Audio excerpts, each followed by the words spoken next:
All right, you guys are here to document this moment of my first fantasy series that I will be reading. This is gonna be a reading vlog, and it's gonna be a reading trilogy of the series, so I'm super excited to start The Cruel Prince. And like I said, I'm here to document my first ever fantasy series. I don't know if I'm meant to document, but like I don't know what I'm saying. I'm tired. Let's start reading. I'm super excited. Let's start her up. Okay, well, I first want to say the map on this page. Interesting visual to give.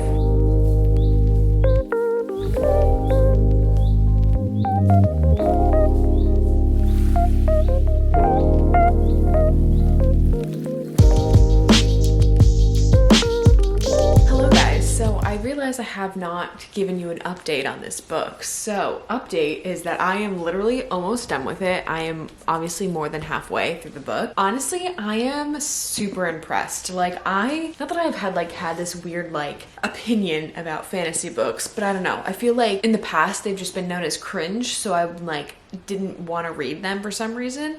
But I am super impressed with this. I literally just got to the part of the climax of the story, so everything literally just fell apart, and it's so good, honestly. This book is a lot of the world building of Fairy, the place that the book takes place. Honestly, I'm so and honestly immersed me and drowned me into the world. I am so oh my god, I'm forgetting that I'm reading. I am highly impressed with it, and I'm actually super excited to finish it because I'm what's going on? Because everybody actually. So another thing that I'm actually a little bit confused about though with this book is that everyone says that this is an enemies to lovers but they stay enemies book, but I haven't gotten to that at all in this book. It's sort of creeping up now, but I'm this is pretty far into the book for that to start creeping up. But yeah, I haven't had any of that so far. But I'm really impressed. It's almost this I don't want to say it's nothing. Okay, so just to be clear, what I'm saying is this is nothing like the Hunger Games. It really gives me that feeling of that dystopian world of Katniss, who was the one to save the world, and she's this heroine and stuff like that. That's what I feel Jude is in this book. She's there to save everything, and she's, you know what I mean? She's there, she's doing everything, she's working hard, and she's figuring shit out. That's the vibes I'm getting with this book. Really impressed. I really love it. So yeah, let's continue reading because I am obsessed. I'm an obsessed girly.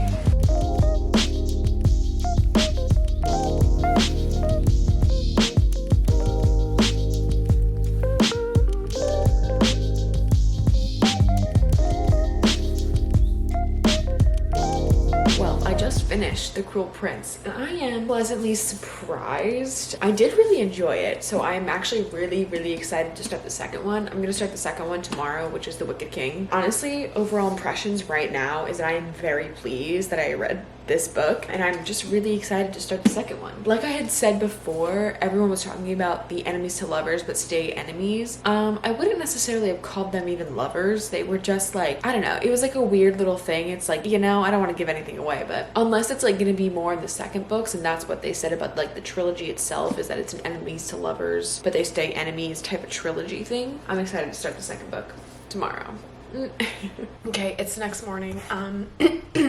I literally have a meeting in 15 minutes, but I'm gonna start reading The Wicked King because I'm just super excited, and this may be the only time that I really have to read today because I have to get through so much schoolwork later. And yeah, I'm just really excited, but chances are I'm probably gonna not do schoolwork. I mean, I have to, but probably not gonna do schoolwork, and I'm just gonna read, but that's not good. So I'm just gonna start, and yeah.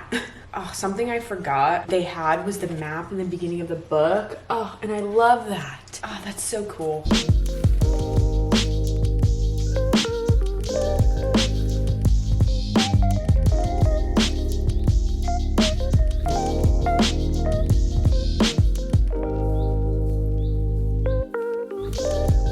I have to go to work, but I just wanted to say, because I just finished The Wicked King this morning, Oh my god, this one was really good. This one, I at first didn't think I was gonna enjoy. I was like, oh, this is like too much like politics within the world that they're discussing in this book. But now, I'm like, It was really good. I'm really, really glad. The end takes a nice little twist to like bring you into the next book, because I thought it was going to go a different way to bring you into the next book, but the way it does is actually really, really like interesting. It's like really draws you in to like go to the next one. So I'm really excited to start the third and final book, which is The Queen of Nothing.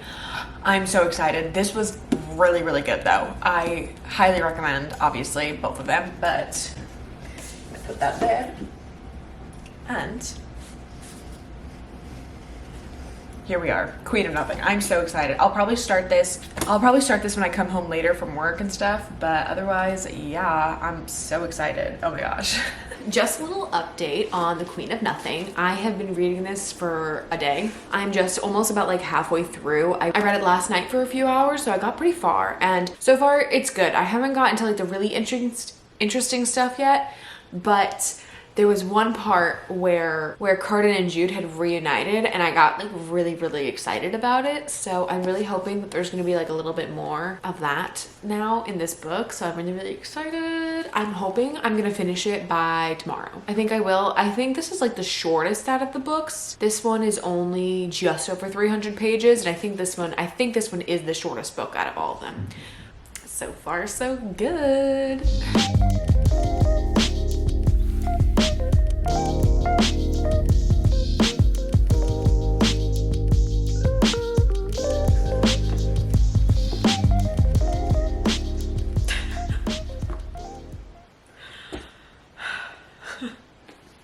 I just finished this book.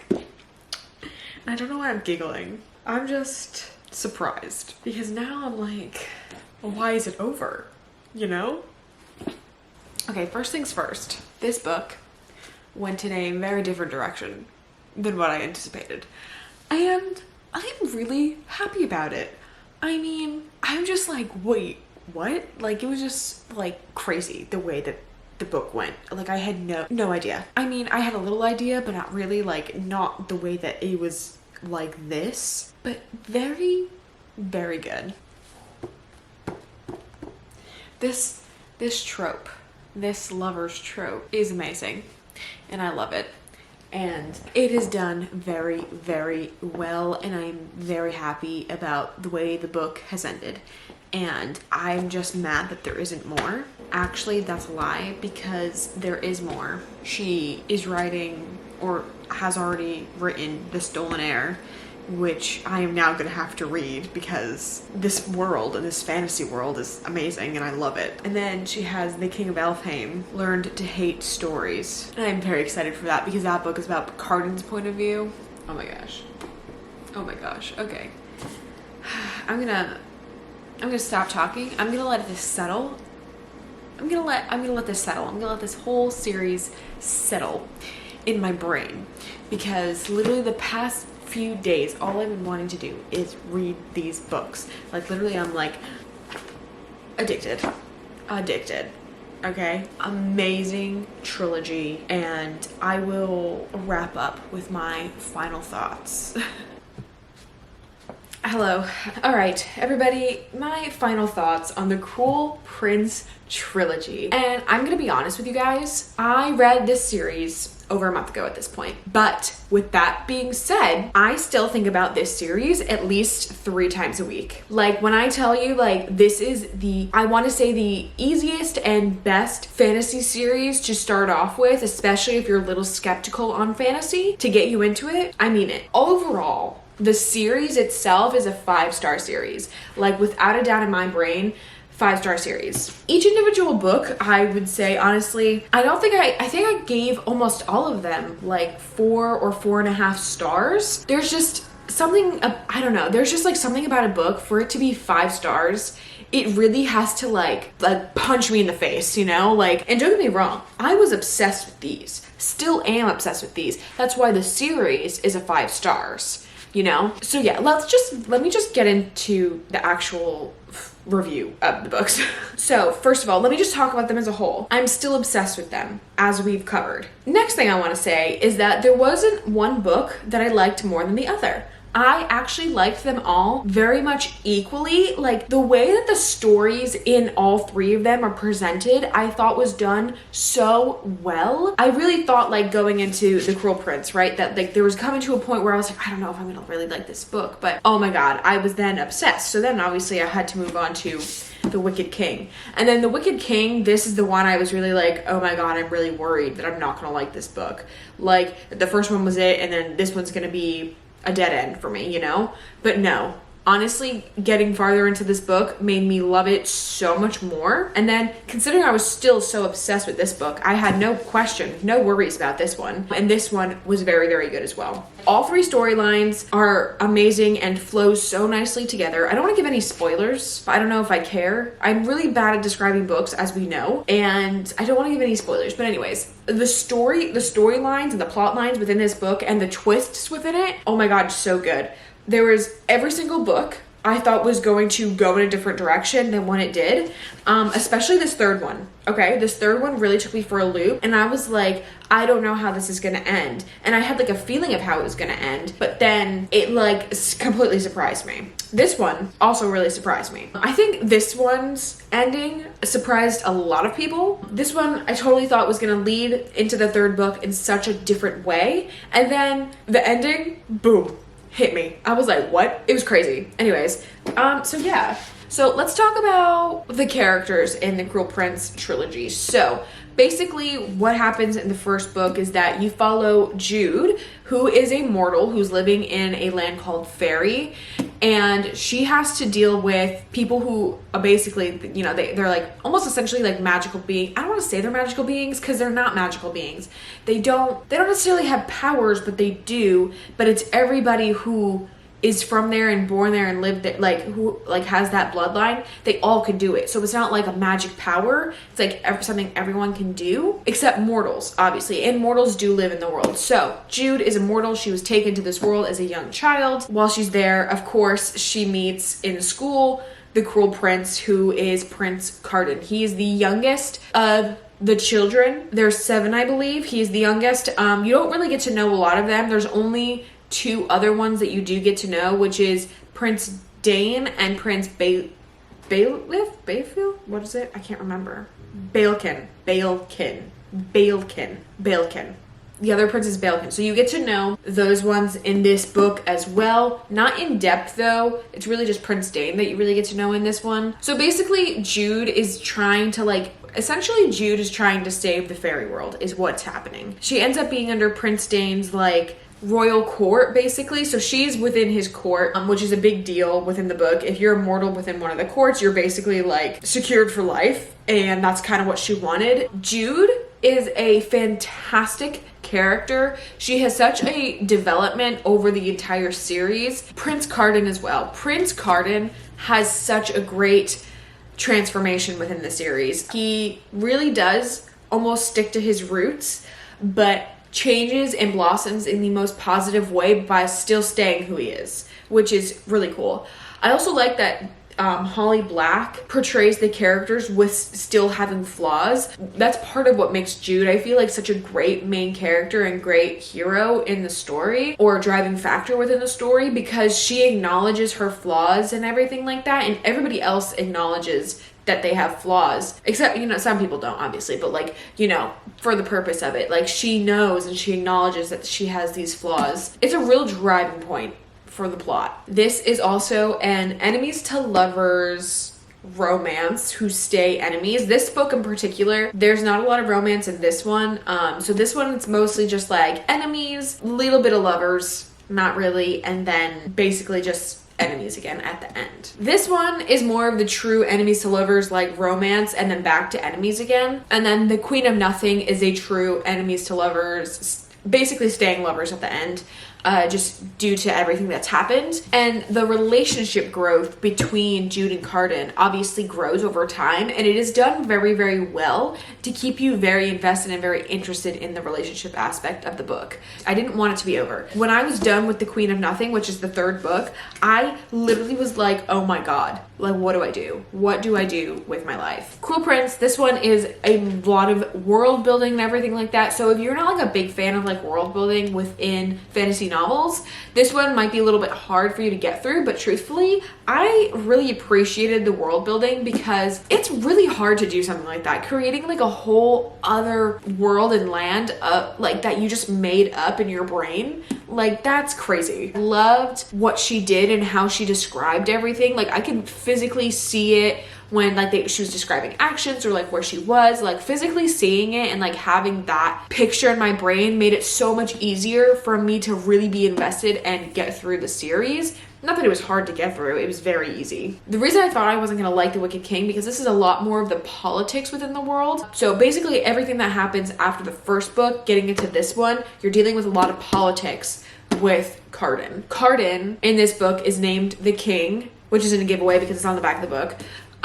Is named King. So Jude has to now deal with that because Jude is his basically right-hand man due to an agreement that they made. She now has to deal with Jude in this setting as a king and having to deal with everything being like the secret power behind the throne, which is crazy. So it's a lot of politics, a lot of like him being put in for it, but really it's all Jude doing everything and for her as a mortal to learn the way to like rule a fucking land is crazy through someone else. Like, it's absolutely wild. So I didn't think I was gonna like it that much because I thought it was gonna be too much politics within the world and it wasn't going to be enough like action and everything. But no, there is quite a bit of action. Queen of Nothing, as you can tell, she becomes queen due to other deals that are made, and she now has to save the land of fairy while being exiled as a mortal queen, which is crazy. This one had a lot more like action packed.